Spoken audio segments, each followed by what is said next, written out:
604-238-6704. Y dada la fluidez y la efervescencia de las noticias que tienen que ver con Venezuela, va a ser precisamente nuestro primer segmento. Así es, y vamos a darle la bienvenida.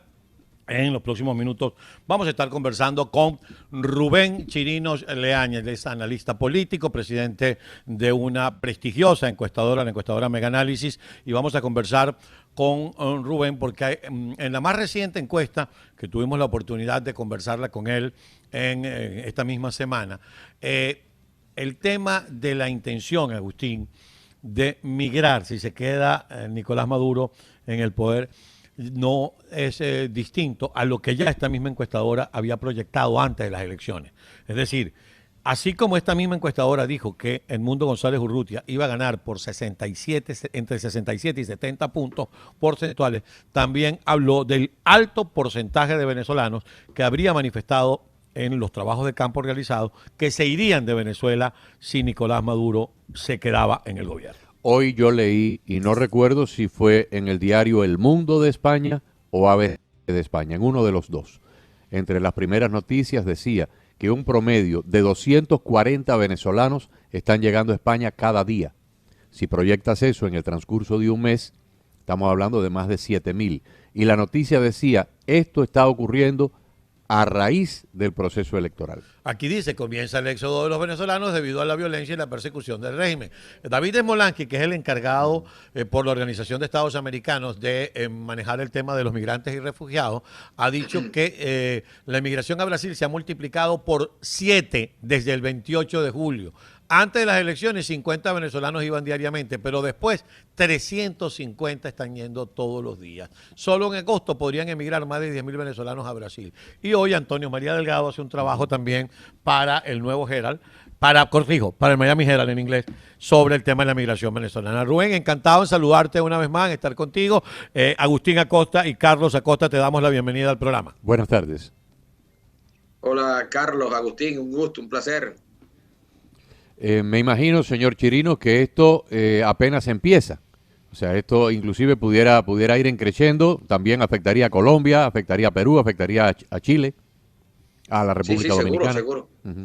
Claro. De hecho, la tendencia es a que en la medida en que el tiempo vaya avanzando, estas tasas de salida, estos ratios vayan incrementándose. Es un tema de incertidumbre que ya lo habíamos estudiado, como bien mencionaba Carlos, previo a la elección, y bueno, posterior a la misma lo volvimos a hacer, y hay un ambiente, ciertamente hay un malestar, hay un enfado, a la par de una impotencia, indignación, pero el tiempo pasa, el tiempo no se detiene, eso es algo archiconocido, y amén de las intenciones internacionales, las expectativas individuales de cada venezolano son muy precisas y la estadía en Venezuela se ha hecho muy complicada posterior también al 28 de julio. Hay temas de represión, de persecución, de imposibilidad de expresión y de expresarse libremente. Entonces, de hecho, hoy había información sobre el posible despido de más de 100 empleados de venezolana de televisión debido a sus estados de WhatsApp. Entonces, todo este escenario estaba en mente de los venezolanos. Para la actualidad, en este preciso instante, 1.6% de los 43.2 que piensan en irse, hablan de irse de inmediato. Eso te supone alrededor de 100.000 venezolanos ya en este instante, en cosa de días o lo que es en las próximas semana y media. Entonces, ya lo podemos ver con estas tasas de salidas a Brasil, las tasas de salidas a España, seguramente lo veremos en Colombia, y obviamente los que más impacto tendrán son los que ya de por sí tienen mayor presencia de migrantes. Colombia, Perú, Brasil está teniendo una importante presencia de migrantes, Chile. Lo que es Estados Unidos. Entonces, España en Europa es el país europeo donde más venezolanos hay. Entonces, esto de no haber a corto plazo una solución a toda esta incertidumbre política y de seguir esta escalada de represión y persecución, esto no se va a detener. De hecho, la proyección es que de mantenerse esta incertidumbre, hasta el mes de diciembre superaríamos el 1.000.000 de migrantes, de nuevos migrantes venezolanos. Sí, amigos, estamos conversando con Rubén Chirinos, él es analista político y presidente de la encuestadora Megaanálisis. Fíjate, Agustín, que Rubén, en más reciente trabajo de campo, usted está pensando en irse de Venezuela, un 43,2% afirma que está pensando en irse de Venezuela, pero en la siguiente lámina, él lo tiene desglosado de la siguiente manera: ¿cuántos piensan irse de inmediato? ¿Cuántos en un mes? ¿Cuántos en mes y medio? Y así lo va proyectando hasta decir durante el próximo año. Bueno, ahora estamos hablando de un 1,6%, pero llegando a después de diciembre y en el próximo año, 15,6 después de diciembre y 22,3 el próximo año. Es decir, si tú lo sumas a los dos, tienes un 37,9%. O sea, el gran grueso está esperando hasta fin de año. A ver qué pasa. A ver qué pasa. Esto tendrá que ver, Rubén, te pregunto, tendrá que ver con la posibilidad de que se produzca algún mecanismo que el 10 de enero, que es la fecha constitucional de cambio de gobierno, se viabilice este.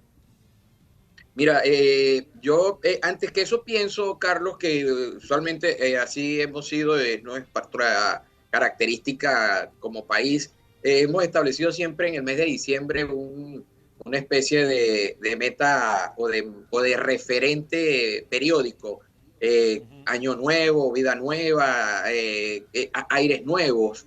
Entonces, porque de hecho es hoy que el embajador Palmieri está haciendo referencias a una solución para el 10 de enero definitiva, ¿no? Entonces, ya el estudio había sido levantado con anterioridad. Yo creo que más que todo es dándole tiempo a la posibilidad de que algo ocurra en este lapso. Y ojo, esta es una pregunta si lo está pensando.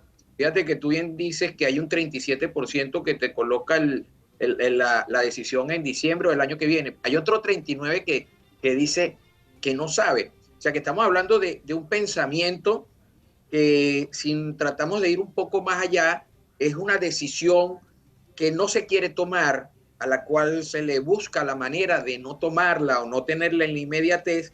Y en ese sentido te tienes a esos 2,6 millones que te hablan del año siguiente, o los que no saben que también pasan los 2,7 millones. Pero yo creo que más que por el tema del 10 de enero es por el mismo tema de lo que representa el fin de año periódico, el evento de terminar un ciclo. Y usualmente, bueno, en Venezuela es signo de la posibilidad de un cambio. Así hemos actuado históricamente. De hecho, nuestros procesos migratorios, de hecho, la respuesta a diciembre tiene un 2,1. Mucho tendrá que ver con el tema de costos, lo complicado por ser una temporada alta, la posibilidad de compartir en familia, pero nuestro histórico comportamiento es que el primer trimestre del año es el momento, del tiempo en donde se concentran estos procesos migratorios más voluminosos. Entonces yo creo que más que todo es por el tema de lo que representa el mes de diciembre. Claro, ahorita pudiéramos agregar que este razonamiento se podría también ver fortalecido por el planteamiento del 10 de enero. Pero inicialmente yo lo veo más desde el punto de vista cultural, haber planteado el mes de diciembre como una decisión que no quiero tomar ahorita y la coloco en el tiempo allá, en diciembre o un poco más allá. No, y sobre todo cuando hay factores que están completamente fuera del control de todo el mundo y nadie tiene una bola de cristal para poderlos predecir. Una decisión de vida, porque una decisión de abandonar el país permanentemente o por un largo tiempo es una decisión de vida, es una decisión de desarraigo, de restablecerse en otro lugar. No es lo mismo para un hombre solo que cuando ya ese hombre tiene hijos y tiene esposa y tiene que pensar en un núcleo familiar en otro país, en otra cultura, a veces hasta en otro continente. No es una decisión que se puede tomar a la ligera. Y yo me imagino que a menos que esa persona tenga una orden de búsqueda y captura o lo estén persiguiendo porque fue uno de los testigos de mesa, si no tiene una situación grave de persecución a su vida o a su libertad, bueno, pues la lógica indicaría, estamos ya a mediados de agosto, vamos a ver qué pasa, puede haber un cambio de elecciones en los Estados Unidos, vamos a ver qué pasa de aquí a allá, si se logra o no se logra destrabar esta situación. Entonces es una decisión que sí, pero lo que a mí me llama la atención es que del otro 40% no dicen descartar por completo el plan de salida. Dicen, no, por el momento no, pero no está descartado en ese grupo. Sí, o sea, no sabe qué responder, no sabe qué Exacto. responder. Solo un 22.1 te dice de manera tajante, no lo tengo en el norte, no lo tengo cercano como Contemplado, planteamiento. exacto. Sí, exacto. Entonces, claro, eso tratando de entender lo que puede estar pasando, bien haces tú esa interpretación, Agustín, de, bueno, estamos en agosto, es una decisión de vida complicada, supone muchos sacrificios, bueno, lo que falta para diciembre es poco, vamos a ver qué pasa, y entonces postergo esa decisión. Pero el otro te dice, no sé significa que podría ¿Puede o también no puede? tratando de Exacto. interpretar, exacto, tratando de interpretar al que responde, no sé, es mira, no lo quiero pensar ahorita, no sé, no te sabría qué decir. Entonces, hay una incertidumbre sobre lo que es permanecer en el país mientras esto continúe. Hay Así una es. claridad y eso no tiene ningún tipo de duda, que si esta incertidumbre política, si el chavismo deja de estar al frente del país o se sabe que no va a seguir al frente del país después del 10 de enero, tengan la plena seguridad que esta respuesta cambia radicalmente, porque el tema es que no es más allá que de los problemas económicos, que sí, como tú bien dices, Agustín, pueden perjudicar la situación de vida, los servicios públicos. El tema es que para la gran mayoría de los venezolanos, dentro y fuera del país, el chavismo, el socialismo al frente del gobierno, supone inexorablemente un retraso y la imposibilidad de avanzar y de seguir en la vida. No, más allá de los problemas económicos, más allá de cualquier otra cosa, ya es determinística la relación entre el chavismo y la imposibilidad de que exista un futuro. Entonces, no hay forma de que eso se pueda recomponer.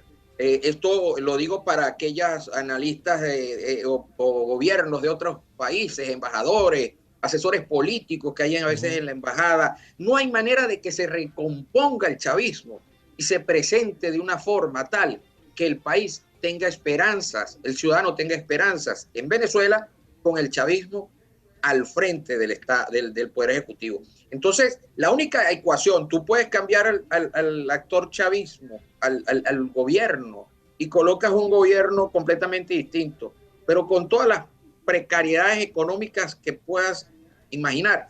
Y radicalmente esta respuesta cambia. Y puedes mantener al chavismo y darle todas las bonanzas económicas que podamos imaginar, y la respuesta se mantiene.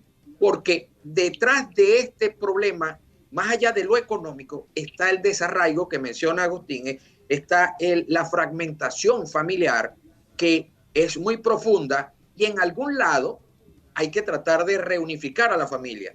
El deseo es que se reunifique en el país, pero muchos piensan, si esto se sigue extendiendo y esa posibilidad se hace lejana, bueno, habrá que reencontrarla en otro país, en donde están los demás.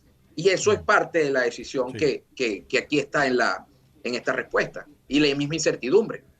Ahora, Rubén, se cumple de alguna manera lo que David Smolansky había pronosticado, lo que ustedes habían hecho desde el punto de vista estadístico y que desde el punto de vista político había pronosticado David Smolansky.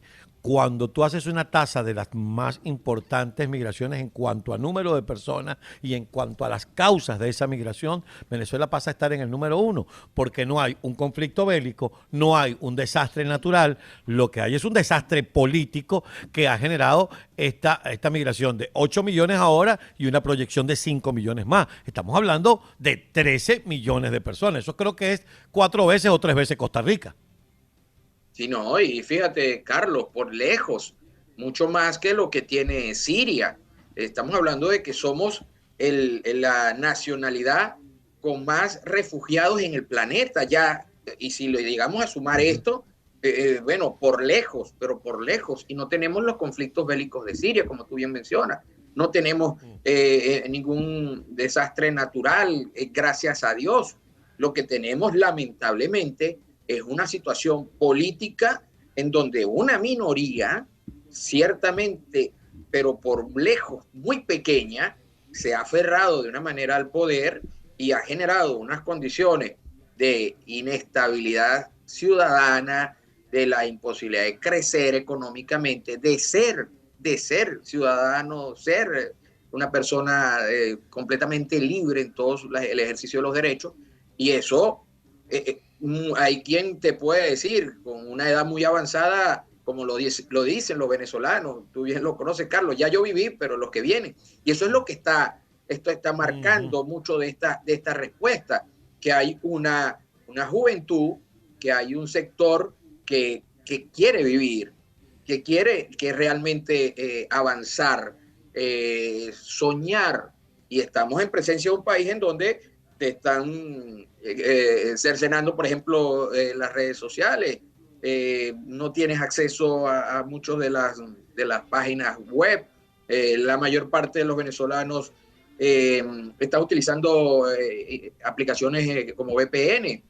De repente transitas por alguna de nuestras calles aquí en Caracas y te consigues 2 o 3 colectivos robando en la calle, y a pocos metros una estación de policías, de ellos atemorizados. Es un país que se ha desdibujado a un punto en donde, bueno, lo que faltaba para terminar de pasar de un desdibujo a un verdadero borrón fue el tema electoral. Y ya con la claridad y con la certeza que brinda la información que está publicada, ya para la mayoría de los venezolanos, incluyendo al mismo chavista, ya no hay duda de lo que pasó, y ya cada vez es más claro de qué es lo que está sucediendo en el país. Es una suerte de una gran mayoría atada de manos frente a una minoría, pero por mucho pequeña. Señor Chirino, yo soy un apasionado de las encuestas y de las estadísticas, y le voy a plantear algo que yo he dicho al aire para que usted me diga si es correcta o no mi apreciación. Aproximadamente, con números redondos, 7 millones de votos para la oposición, para el señor González, 3 millones de votos para Maduro, harían un total de unos 10 millones de votos. Pero en el extranjero, si imaginamos que hay 8 millones de venezolanos errantes en la diáspora, y decimos, bueno, de esa cifra de 8 millones, vamos a descontar la cuarta parte. O sea, 2 millones que serían los niños o las personas adolescentes que no tienen derecho al voto. Nos quedarían entonces 6 millones de adultos, y vamos a imaginar que 3 millones no votaron porque no se inscribieron, porque no estaban entusiasmados, porque ese día estaban enfermos. Todavía nos quedan otros 3 millones, y probablemente, para la premisa de la pregunta, esos 3 millones hubieran votado por la oposición, no por el que están exiliados gracias al chavismo. Entonces, si estos 3 millones hubieran podido votar como en otras elecciones, o como pueden votar los colombianos, los peruanos, los españoles, que tienen la posibilidad de votar en el extranjero por los candidatos políticos de sus países de origen, ya entonces Edmundo no hubiera terminado con 7 millones, hubiera terminado con 10 millones, y la correlación de fuerza hubiera sido cerca de 80-20, 18-82. Y voy más allá, tienes toda la razón. Te voy a precisar un poquito los números. De hecho, en nuestra última encuesta preguntamos quién había votado y pudimos hacer una correlación con el REP. Esos 6 millones, Agustín, son alrededor de 5 millones y medio. Y los realmente que podían votar en el país eran casi 16, 5 millones 900. Entonces, suponiendo que de esos 5 millones y medio, como tú bien dices, bueno, ponle que votasen 3 millones. Mira, de los 69,000 electores en el extranjero, todas las mesas en el extranjero las ganó Edmundo González. Por decirte una que recuerdo ahorita, en Panamá, la correlación es 98-2%. O sea que pudiera suponer que de esos 3 millones de electores, bueno, 2.900.000. Vamos a darle el 90%. Sí. Bueno, imagínate, son 2.700.000. Entonces, 2.700.000 hubiesen votado por Edmundo González. Y cierto, estás alrededor, hubiesen superado los 10 millones, porque de hecho estás hablando de 7 a 3 con 10, pero apenas el 83.5% del acta. Cuando llevamos al escenario completo, o sea, ahora lo que te quiero decir, Agustín, imagínate otra variable que nosotros la detectamos en el exit poll. Los 3 millones y algo de Nicolás Maduro no son voluntarios. De allí, alrededor de solo 1.600.000 son voluntarios. El resto es un voto coaccionado, coartado, que fue en algunos casos asistido. Estamos hablando de que quizás no es ni siquiera 80-20. Puede ser 9-1 la correlación versus, incluyendo lo de fuera. Y fíjese si eso es lo que usted... Fíjese si lo que usted está diciendo es cierto y matemáticamente se puede corroborar. Carlos me acaba de mostrar una gráfica donde el 92% de las personas preguntadas o encuestadas no creen, 92.7, sí, casi 93, no creen en lo que ha dicho el Consejo Electoral venezolano. O sea que eso es precisamente lo que usted acaba de explicar ahora, el voto coaccionado. Si le restamos al voto que terminó recibiendo Maduro, le restamos el voto que fue obligado a votar por él, concuerda con ese 92%, o sea que Maduro probablemente lo que recibió realmente fue alrededor de un 8, un 10%. Es correcto. De voto firme. A lo sumo 14%. Entonces estamos hablando de que es un movimiento realmente minoritario si lo comparamos con lo que está dentro y si consideráramos lo que está afuera y no se le permitió participar. Entonces es una mayoría tan grande, pero tan grande y algo tan pequeño que la única manera de tener controlada a esa gran mayoría no existe otra que es a través del terror y el miedo. Ahora, Rubén, hace minutos, cuando comenzamos a ver las reacciones de la comunidad internacional, la propuesta de Lula, la propuesta de Petro, la de AMLO y la del propio presidente Biden, que no es una propuesta, pero que hace minutos, hace poco más de una hora, dijo que sí, que estaba de acuerdo con una nueva elección. Pensamos que eso podría de alguna manera desanimar o desesperar a los venezolanos que viven dentro del país. Pero si me llevo por tu última encuesta, probablemente no se produzca ninguna crisis. ¿Por qué? Porque el 90% de tus encuestados no tiene fe en la comunidad internacional. No va a ser una sorpresa para el venezolano que vive dentro el tema de que no me gusta lo que dice Petro, no me gusta lo que dice AMLO, porque es que yo no creo que ellos nos vayan a resolver el problema. Correcto, Carlos, correcto. Das en el punto exacto. No va a tener el impacto que puede que tenga dentro de la comunidad de políticos, dentro de la comunidad diplomática. No, y que puede tener en nosotros, perdón que te interrumpa, y que puede tener en nosotros que desde afuera estamos manejando las noticias de cómo se mueve la comunidad internacional, si habla el Congreso de los Estados Unidos, si hablan unos representantes, si habla el presidente, pero para el venezolano de adentro, lo que cree que la comunidad internacional no va a tener un papel preponderante en la resolución del conflicto. Pero es evidente, ¿qué ha hecho la comunidad internacional en los últimos 20 o 30 años en grandes escenarios de conflicto? ¿Acaso la comunidad internacional logró detener la guerra civil en Siria? ¿Acaso la comunidad internacional ha logrado detener la guerra de Gaza y la guerra de Ucrania? Absolutamente no, la de Ucrania va para 2 años y medio. La de Gaza cumple ahora dentro de unos días el primer aniversario. Y la guerra de Siria ya perdí la cuenta. Eso estaba Barack Obama todavía en el poder cuando esa guerra comenzó en Siria. La comunidad internacional, además, la comunidad internacional más próxima a Venezuela y al Caribe es la OEA. Y la OEA lleva 65 años tratando de resolver la dictadura cubana con la misma eficacia con que yo he tratado, no sé, de quitarme la adicción al chocolate. No la he podido lograr y creo que no es posible. La comunidad internacional es totalmente inoperante. Además, tenemos 3 actores importantes, 3 países con una enorme cantidad de población. Entiéndase, Brasil, México, son los 2 países hemisféricos más poblados después de los Estados Unidos. Y luego Colombia, 3 actores gobernados por 3 países gobernados por 3 comunistas que están haciendo de tripas corazón para ver de qué forma le sacan las castañas de fuego a Maduro. Primero que si una nueva vuelta electoral, vamos a disolver las elecciones y vamos a hacerlas de nuevo. No, que eso no se puede hacer porque ya la ganó Edmundo. Bueno, entonces vamos a una segunda vuelta. Como una segunda vuelta, una segunda vuelta si Maduro hubiera cogido el 38 y Edmundo hubiera cogido el 39 y ninguno cogió más del 50%, entonces quiere una segunda vuelta. Pero no, aquí hay una diferencia de 40 puntos porcentuales entre el ganador y el perdedor. Cuando ahora la segunda vuelta tampoco es operante, pues entonces estos señores se aparecen con la tesis de vamos a una coalición de gobierno, como si eso se tratara de un esquema parlamentario como el de Israel, donde el que no obtiene todos los votos forma coalición con los partidos minoritarios, con un gobierno delincuente que está citado por las autoridades americanas por narcotráfico y por terrorismo. Pero ¿a dónde vamos a parar? No, tienes toda la razón, Carlos, Agustín, están dando en el blanco. No tiene ningún tipo de peso este tipo de planteamiento. Bueno, me atrevo a decir que quedará como anecdótico toda esta cantidad de ideas. Por decir algo, el presidente Lula tiene a su cargo lo que era la embajada de Argentina en este momento. Y hace unos días esa embajada tuvo varios días sin electricidad.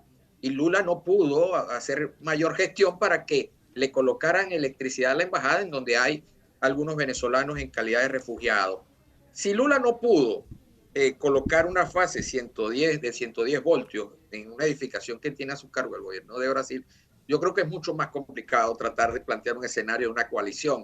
O sea, como tú bien dices, Agustín, y la historia venezolana reciente está llena de episodios y sesiones de la OEA, de grupos de Lima, de República Dominicana, diálogos en Oslo, diálogos en México, diálogos en Colombia, Barbados.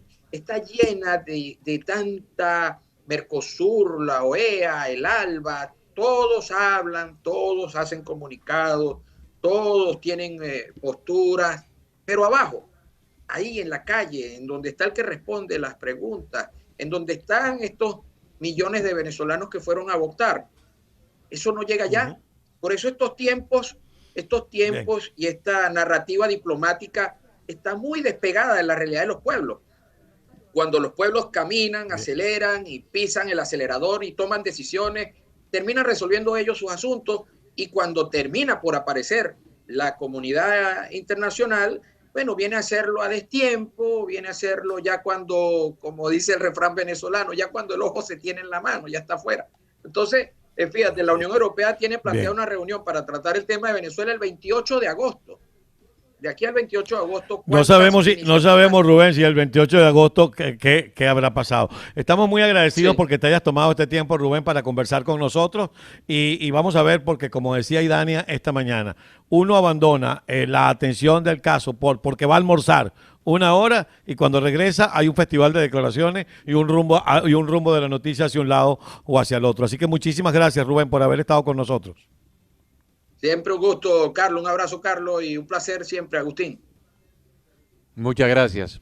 Lo mejor para usted. Amigo, escuchábamos a Rubén Chirinos Leáñez, él es analista político, presidente de la empresa encuestadora Mega Análisis, que como les decía yo al principio, todo lo que Mega Análisis proyectó antes de las elecciones, el 67% de Mundo González, el 12% para Nicolás Maduro. Que es lo que nos ha explicado. Es lo que nos ha explicado. Dice que a todo reventar, 14% fue el voto auténtico de Maduro. El otro fue un voto obligado a votar por Maduro. Así es. Y además ese día ellos también estuvieron haciendo el tema de los exit polls. Bueno, yo lo dejo a usted en la extraordinaria compañía de los amigos de Golden Trust Insurance, pero además ya ha llegado la baja. Y ya llegó la maja. Ahí está con nosotros. Estará con nosotros en breve. Anda. Y usted antes de marcharse... ¿Le puedo hacer un piropo?